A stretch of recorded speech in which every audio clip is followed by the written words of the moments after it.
Bom dia. Vocês estão desanimados, hein? De novo. Bom dia. Aí sim. E aí, pessoal?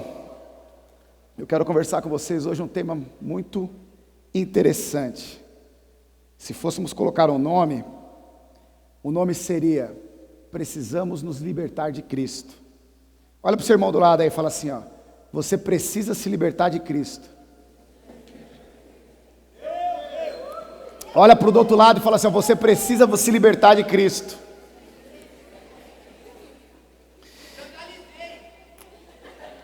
Queridos, a Bíblia, ela revela o Senhor de várias maneiras. Ela nos revela Ele como o libertador. Ela nos revela Ele como o Salvador. Se o Filho vos libertar, verdadeiramente sereis livres. Deus amou o mundo que deu o seu Filho para todo aquele que nele crê, não pereça, mas tenha a vida eterna. Ela nos mostra, nos revela a Cristo de diversas maneiras. De várias maneiras ela revela o Senhor a nós. E eu acho muito interessante quando ela nos revela Ele como libertador, porque nós entendemos que somos libertos de várias coisas, mas chegou uma fase que Jesus estava com seus discípulos, e Ele disse assim para os seus discípulos: pessoal, está chegando a hora, eu vou embora. Chega na hora de o Filho do Homem morrer. E aí o que aconteceu? Aconteceu o seguinte, queridos. Ele, explicando isso aos seus discípulos, eles ficaram assustados e falaram: não, Senhor, mas agora quem vai fazer isso? Ele falou: vocês. E ele disse assim: não se turbe o vosso coração, credes em Deus e também em mim.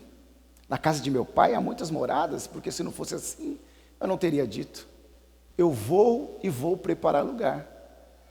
Para onde eu estiver, que estejais vós também. E aí, Tomé, malandro, falou assim: ah, tá bom, Senhor, então nos explica o caminho. Tá bom, só fale o caminho. E Jesus fala assim: eu sou o caminho, a verdade e a vida, ninguém vê ao Pai a não ser por mim. E aí Felipe, querendo ser mais esperto que Tomé, diz assim: tá bom, Jesus, mostra-nos o Pai, isso nos basta. E aí então, Jesus diz: meu Deus do céu, Felipe, há tanto tempo estou convosco, e não consegue ver o Pai em mim? Porque quem vê a mim, vê o Pai. Porque eu e o Pai somos um. Olha que coisa linda aqui, queridos. Eu quero fazer uma pausa aqui, para a gente entrar na nossa mensagem. Essa é a história que Jesus está falando, está perto, está se aproximando a hora de Ele cumprir o seu ministério. Eu queria ler com vocês, João no capítulo 16. João no capítulo 16, e a partir do versículo 1. Eu tenho dito tudo isso para vocês, não venham a tropeçar. Vocês serão expulsos das sinagogas, de fato. Virá o tempo quando quem os matarem pensará que estão prestando culto a Deus. Farão essas coisas porque não conhecem o Pai e nem a mim. Estou dizendo isto para que quando chegar a hora, lembre-se de que eu os avisei. Não disse isso a vocês no princípio porque eu estava com vocês. Agora que vou para aquele que me enviou, nenhum de vocês me perguntam: para onde vais? Porque falei estas coisas e o coração de vocês encheu-se de tristeza. Mas eu afirmo que é para o bem de vocês que eu vou. Se eu não for, o conselheiro não virá para vocês. Mas se eu for, eu o enviarei. Quando ele vier, convencerá o mundo do pecado, da justiça e do juízo. Queridos, aqui Jesus está fazendo o seguinte: Ele está dizendo para os seus discípulos: eu preciso ir, porque eu preciso que vocês se livrem de mim. Eu preciso libertar vocês de mim. Olha que interessante, queridos, porque o grande desejo de Deus era que nós fôssemos um com Ele. Esse é o grande desejo do coração de Deus.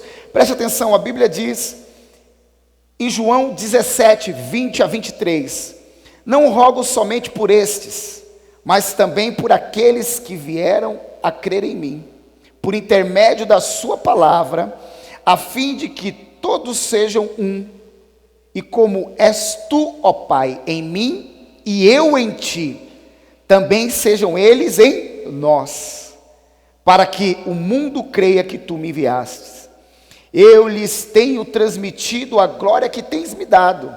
Olha isso, queridos, Jesus está falando assim, ó, eu lhes tenho transmitido a glória que tem me dado,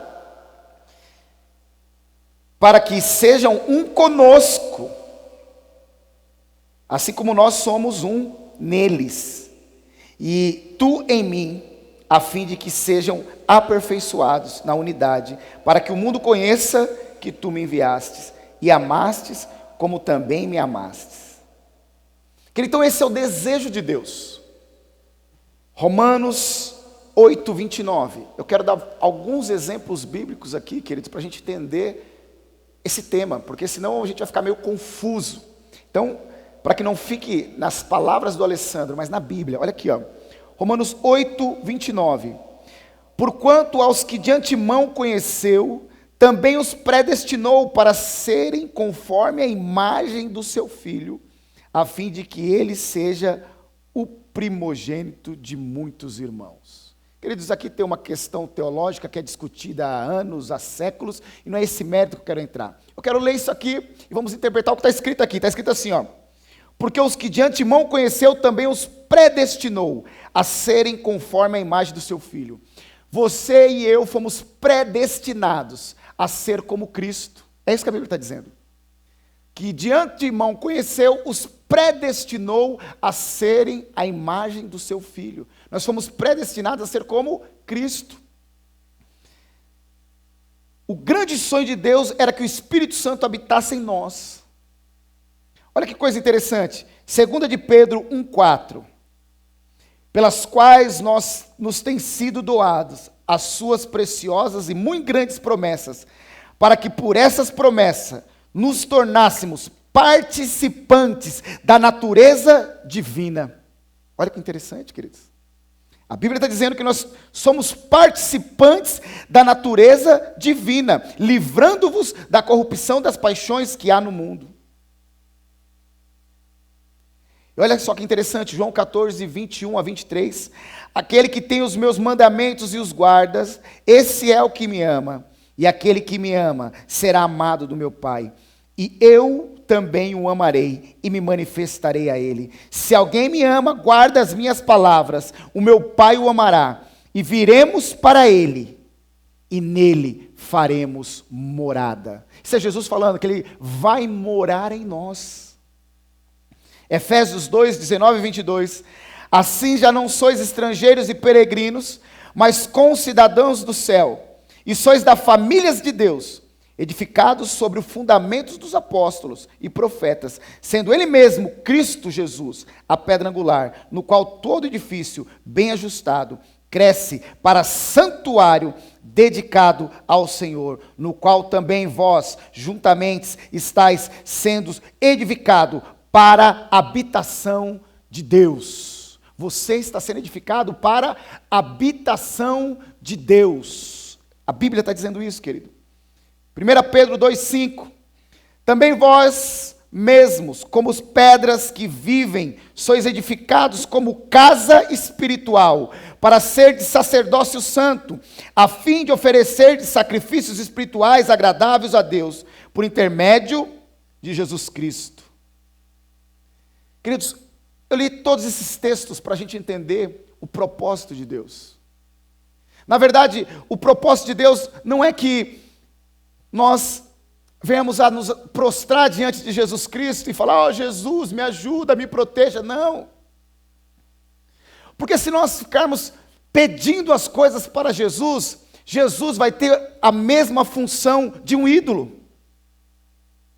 Nós criamos um Cristo para nós, como criamos uma imagem. E quando eu preciso de alguma coisa, eu vou lá e me ajoelho diante daquela imagem, diante daquele Cristo, e falo: oh Jesus, me ajuda, faz isso por mim. Escute, queridos, o desejo de Deus não é que nós venhamos nos prostrar diante de Cristo, mas sim que Cristo venha se manifestar através de nós. Porque a Bíblia diz que Ele veio para habitar em nós, para morar em nós. Eu e você somos moradas de Deus. Nós somos predestinados a sermos como Cristo. Qual é a diferença de uma estátua para um Jesus que a gente tem colocado como no mesmo nível? Nós temos pedido demais. Jesus não quer o nosso louvor, não quer a nossa adoração, não é nada disso. Sabe o que Ele quer? A nossa vida. Para manifestar nas vidas o seu amor.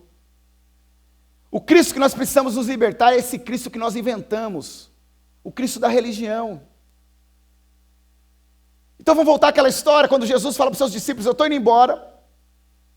Essa história está lá no Evangelho de João, no capítulo 14, depois você pode ler na sua casa. E aí então, Jesus fala assim, ó: eu vou para o Pai.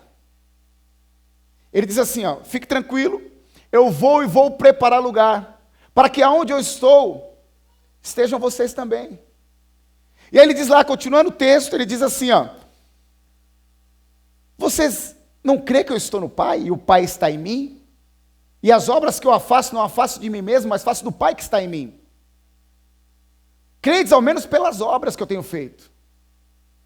E aí ele diz para os seus discípulos assim, ó, quando ele diz: eu vou e vou preparar lugar, e depois ele diz onde ele está. Ele está onde? Ele diz assim, ó: eu estou no Pai. João 14, 10, ele diz assim, ó: eu estou no Pai. Esse lugar no Pai não é um lugar geográfico. A nossa fé, ela é logística. Então quando ele diz assim, ó: eu vou e vou levar vocês para onde eu estou, nós imaginamos, ele vai nos levar para o céu. Ele vai nos levar para sentar à destra do Deus. Não. Ele vai nos levar para o Pai. E o Pai é uma posição espiritual. Jesus está dizendo o seguinte: eu estou em uma posição espiritual. E nessa posição espiritual que eu estou, as coisas que eu faço não as faço de mim mesmo, mas eu faço por causa que eu estou no Pai. Então quando eu digo assim, ó: Lázaro, sai para fora, não sou eu que estou tirando Lázaro de lá, é o Pai que está em mim que faz Lázaro sair. Quando eu digo assim, ó: paralítico, levanta e anda, não sou eu que estou mandando ele levantar, é o Pai que está em mim que manda ele levantar. E essa posição que eu estou é que eu vou levar vocês agora. Porque os discípulos entenderam muito fácil, Jesus com eles, e Jesus por eles. Quando encontraram Jesus, encontramos o Messias, aquele que havia de vir, e venha. E o pessoal começou a andar com ele. Eles estavam no barco, o barco ia afundar, e de repente um grita: socorre, Jesus vem, salva. Jesus acorda, calma a tempestade. Jesus, sossega. Então eles entenderam Jesus com eles, e Jesus por eles. E isso está fácil na nossa mente. Quando temos um problema, o que nós falamos? Jesus, vai na frente. Temos uma reunião, vamos resolver, fala: Jesus, vai na frente. Temos um livramento, fala: sorte que Jesus estava comigo. Glória a Deus que Jesus estava comigo. Isso está resolvido na nossa vida. Jesus conosco e Jesus por nós. Mas o que Jesus está falando para os seus discípulos era o seguinte: eu quero ser agora através de vocês. Vocês já entenderam eu com vocês e eu por vocês. Agora vocês precisam entender eu através de vocês. Jesus não quer que nós venhamos nos prostrar diante dele. Não, Ele quer que nós nos levantemos e nós venhamos a agir. E Ele vai agir através da nossa vida. É isso que nós lemos aqui. Ele diz assim, ó: eu e o Pai viremos e faremos morada em você. Ele está dentro de você, queridos. Ele está dentro de mim. Não existe ninguém especial. Todos nós aqui somos templos do Espírito Santo, morada do Espírito Santo. Deus quer agir através das nossas vidas. É essa libertação que nós precisamos. Foi a libertação que ele falou para os seus discípulos. Os seus discípulos falaram assim: mas Jesus, como assim você vai embora? Ele falou: preciso ir, porque se eu não for, o Espírito Santo não virá. E o Espírito Santo, ele age através da nossa vida. O Espírito Santo, ele foi nos enviado com um objetivo de Cristo viver em nós. E quando Cristo vive em nós, a Bíblia chama isso de obra do Espírito. Porque Cristo, ele manifesta amor, longanimidade, benignidade, bondade, mansidão, domínio próprio. Quando Cristo vive em nós, a Bíblia chama isso de fruto do Espírito. São os frutos do Espírito. Agora, quando Cristo se manifesta através das nossas vidas, a Bíblia chama de dons do Espírito. Não é você que vai curar ninguém. Não é você que vai convencer ninguém. É o Cristo em você que vai fazer isso. É o Espírito de Deus dentro de você que vai fazer isso. O nosso problema é que nós estamos aí, queridos, querendo que Jesus resolva a nossa vida. Mas Ele não vai resolver, sabe por quê? Porque Ele já resolveu. Ali na cruz do Calvário, Ele já resolveu todos os problemas. Ele diz assim, ó, está consumado. Agora quem vai fazer a obra é você. A obra já está feita. Já está finalizado, já acabou, tetelestai, está consumado. A gente tem que parar de ficar aguardando Cristo resolver. Não, levante, porque Cristo está em você. Cristo está em você. Ele vai resolver através de você. Quem resolve hoje é você. Por quê? Porque Cristo vive em você. Cristo em você é a esperança da glória de Deus. É isso que a Bíblia diz. Cristo em mim é a esperança da glória. É esse Cristo que nós precisamos nos libertar, queridos. Porque senão a gente coloca Jesus do mesmo patamar de um ídolo. Quando eu venho na frente de Jesus, Jesus, me ajuda, por favor, Jesus, eu estou precisando de um milagre. Ei, escute, já lhe deu, já foi concedido, já está aí. A Bíblia diz que Ele nos concedeu tudo que diz respeito à vida e à piedade. Só pede aquele que não tem. E olha só que interessante, queridos. A Bíblia diz o seguinte, sem fé é impossível agradar a Deus. Ela não está dizendo assim, sem fé você quase consegue agradar a Deus. Ela não está dizendo assim, sem fé você não pode agradar a Deus. Sem fé você não deve agradar a Deus. Não, ela está dizendo o seguinte, sem fé é impossível agradar a Deus. Sem fé é impossível. O que é fé? Fé é a certeza daquilo que você não vê e a convicção daquilo que você espera. A Bíblia diz que isso é fé. Certeza daquilo que você não vê e a convicção daquilo que você espera. A Bíblia diz que você já tem tudo. Eu não estou vendo, mas eu tenho certeza que eu estou esperando. Isso é fé. Então olha só que interessante, queridos. Quando você pede, você está dizendo o seguinte, eu não tenho. Quando você pede, você está dizendo, eu não tenho. E se você não tem, você não acreditou no que a palavra disse. Então você não teve fé. Estão entendendo o pensamento? Olha que coisa linda. A Bíblia diz assim, sem fé é impossível agradar a Deus. Mas ela diz assim também, tudo é possível ao que crê. E ela também diz assim, agrada-te do Senhor seu Deus, e Ele satisfará o desejo do seu coração. Olha que coisa interessante. Então, se eu tenho fé, o que acontece? Eu agrado a Deus. E se eu agrado a Deus, Ele satisfaz o desejo do meu coração. E Ele diz que você é rei, que você é sacerdote. Ele diz que Ele mora em você. Ele quer manifestar através de você. E se você não age assim, queridos, o desejo do seu coração provavelmente ficará difícil de ser acessado. Porque você está indo contra a maré. Estão entendendo o que eu estou dizendo, queridos? Cristo quer se manifestar através da sua vida. Ele não é um amuleto. Ele não é um santinho. Não. A diferença da nossa crença, da nossa religião para as outras religiões, sabe qual que é? Porque o nosso Deus não está ali em cima de um andor, esperando ser adorado. Não, o nosso Deus está dentro de nós, esperando ser manifestado. Nós representamos Deus na terra, queridos. Nós manifestamos Deus. Olha o que a Bíblia diz. 2 aos Coríntios 5, 17, 21. Diz assim: e assim, se alguém está em Cristo, é nova criatura, as coisas antigas já se passaram, e eis que tudo se fez novo. Aí ele diz assim: tudo isso provém de Deus, que nos reconciliou consigo mesmo, por meio de Cristo, e nos deu o ministério da reconciliação, a saber, que Deus estava em Cristo, reconciliando consigo o mundo, não imputando aos homens os seus pecados, e nos confiou a palavra da reconciliação, de sorte que somos embaixadores em nome de Cristo, como que se Deus falasse através de nós, em nome de Cristo, para que rogássemos, reconcilie-se com Deus. Aquele que não conheceu o pecado, ele se fez pecado por nós, para que nele fôssemos feito justiça de Deus. Queridos, preste atenção, a Bíblia está dizendo que Deus está através de nós, falando ao povo, através de nós.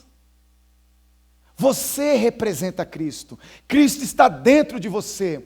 Você precisa se livrar desse Cristo fora, daquele Cristo longe, daquele Cristo que está lá em cima, ou pendurado numa cruz. Não, esse Cristo está vivo, a pedra foi removida, ele não está mais lá. E agora onde ele está? Ele está dentro de você e de mim. É aí que ele está. Nós somos a habitação de Deus, lemos isso. E ele quer manifestar através das suas atitudes. Quando você ama alguém, Cristo ama alguém. Quando você ajuda alguém, Cristo ajuda alguém. Quando você manifesta Cristo, ele é visto e manifestado. Agora, quando você vai atrás de um ídolo para pedir aquilo que ele já te deu, aquilo que ele já te concebeu, nós estamos, essa era a loucura, essa era a preocupação de Jesus. Ele falou assim: ó, eu estou indo embora.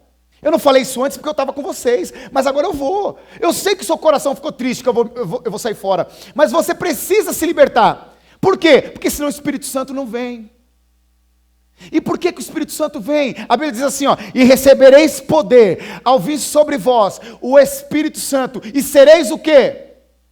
Minhas testemunhas. Ele não está dizendo o seguinte: e darão testemunho. Não. Dar testemunho é uma coisa. Ah, olha só, eu vi o Cal dar lugar na fila para aquela pessoa. Isso é dar testemunho. Agora, ser testemunho é: eu vou dar lugar na fila para aquela pessoa. Existe uma diferença em ser testemunha e dar testemunho. E por isso eu preciso do Espírito Santo, porque o poder de Deus vai me dar condições de ser testemunha de Cristo. Na faculdade, no trabalho, no trânsito, na minha vizinhança, aonde eu estiver, eu vou testemunhar Cristo com a minha vida. Eu vou manifestar Cristo com a minha vida. E aí a gente para de adorar um Cristo morto e começa a manifestar um Cristo vivo que está dentro de nós. Por isso ele vive. Sabe por que Cristo vive? Porque ele está dentro de você. Cristo está dentro de mim, Cristo está dentro de você, e por isso ele vive, por isso ele está vivo. Cada vez que você tem uma atitude que Cristo teria, sabe o que acontece? O verbo vira carne. Porque a gente fica só no verbo, só na palavra. Não tem muito resultado, porque o verbo virou carne e habitou no meio de nós. E esse mesmo verbo agora está dentro de você. E cada vez que você ama, quando você ama, queridos, quando você serve, quando você ajuda, você não está cumprindo o mandamento, você está revelando a sua essência. Está revelando quem você é. Você é Cristo. Não é um mandamento. Amar não é um mandamento, é um código. Quando eu sirvo o meu próximo, eu não estou cumprindo um mandamento, eu estou revelando uma essência. É isso que nós precisamos entender. Porque senão, queridos, a gente vai ficar se reunindo domingo após domingo, semana após semana, atrás de uma solução que já foi resolvida. Vamos estar correndo atrás de ídolos. E o pior, queridos, algumas vezes colocamos esse lugar de Jesus como ídolo em outras pessoas. E aí adoramos bispos, pastores, apóstolos, mestres. Não, Cristo habita em você. Ele está dentro de você. Nós temos diferença de função. Hoje eu estou aqui falando e vocês estão ouvindo, mas na presença de Deus somos todos iguais, não existe distinção. A mesma autoridade que eu tenho para expulsar um demônio, você também tem. A mesma autoridade que eu tenho para falar em nome de Jesus, você também tem, porque o mesmo Cristo que mora em mim, mora em você. Existe sim, diferenças de funções. Mas a mesma autoridade que está sobre a vida do maior pastor que você admira, está sobre a sua vida. A única diferença é que ele manifesta mais Cristo do que você. Então está na hora de você começar a manifestar Cristo. Não falando, não precando, mas vivendo. Porque Cristo está dentro de você. E Ele vai se manifestar quando você manifestar. Quando você viver, quando você fazer. O mundo inteiro busca Deus, queridos. 90% das religiões busca Deus. A ciência procura Deus. E nós temos o caminho de chegar até Ele. E porque o mundo inteiro não está dentro aqui do cinema, não está dentro das nossas igrejas. Porque de repente a gente não tem mostrado Cristo que está dentro de nós. Temos mostrado um Cristo que está lá fora. Um Cristo esperando ser adorado. Só que esse não é o nosso Cristo. Esse aí nós precisamos se libertar. O nosso Cristo não é aquele que precisa ser adorado. O nosso Cristo é aquele que precisa ser manifestado.